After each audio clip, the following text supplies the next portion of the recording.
Hello everyone. In this video I'm going to show you how we can calculate the shapes of simple flat figures which when glued together form a paraboloid with specific parameters. We will explore this using geometry and mathematical formulas. And in the next video we will implement our knowledge by creating a web application using the React.js framework.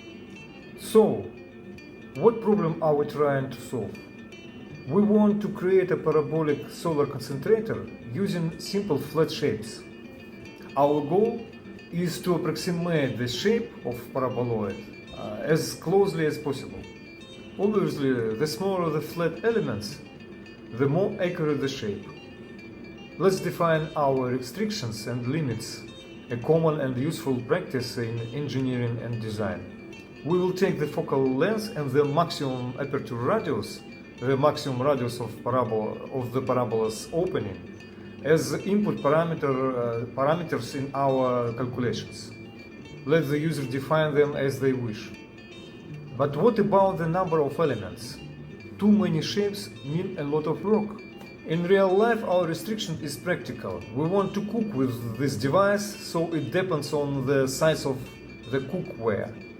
We are going to focus sunlight on a cooking pot or a bowl, so the approximate size of the cookware will be another input parameter.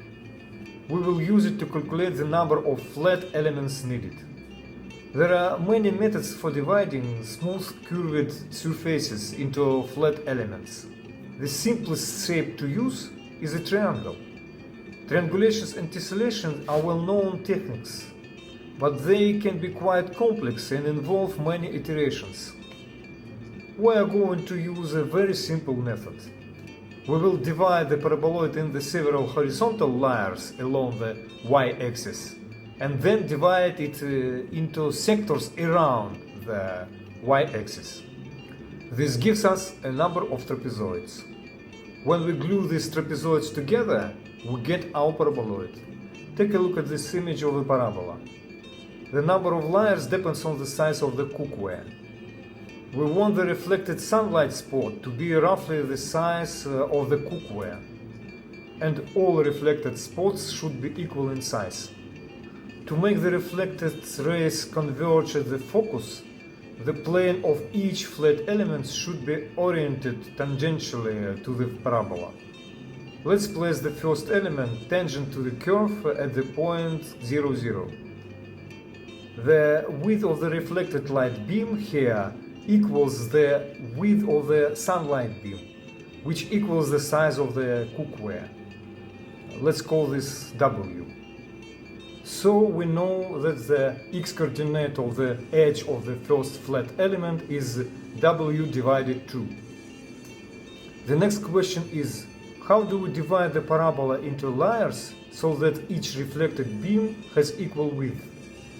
Let's find the next tangent point on the parabola, assuming the first and second tangents intersect at a point on the x-axis with coordinate W divided 2. There is only one point on the curve whose tangent intersects the x-axis at that point. The reflected beam from the part of the next element will also be W divided 2 wide.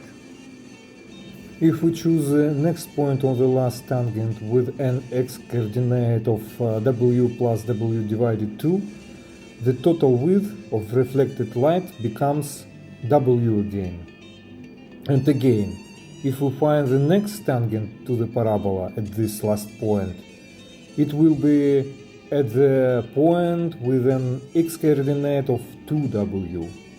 So, as you can see, if we place tangent points on the parabola at intervals of W along the x-axis, then draw tangents at the points and find their intersections, we will get the necessary layers of our shape.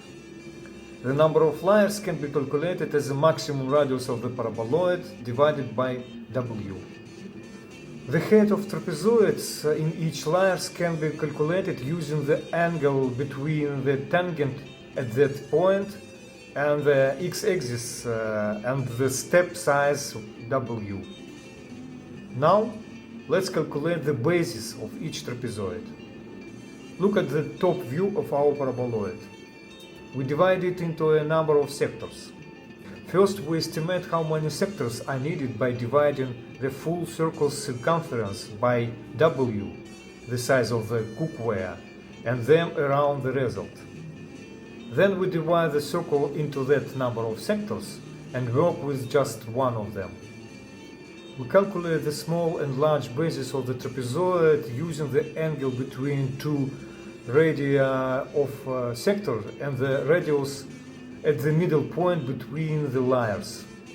We can use the x-coordinates from the intersections to find the radii for each base.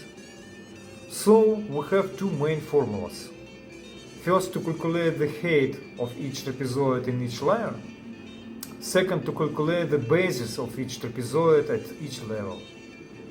In the next video, I'll show you how I implemented the web application using the React.js framework and these formulas.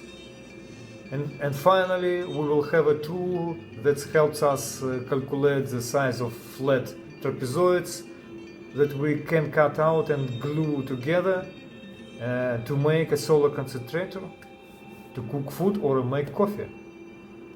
Thanks for watching and see you in the next video.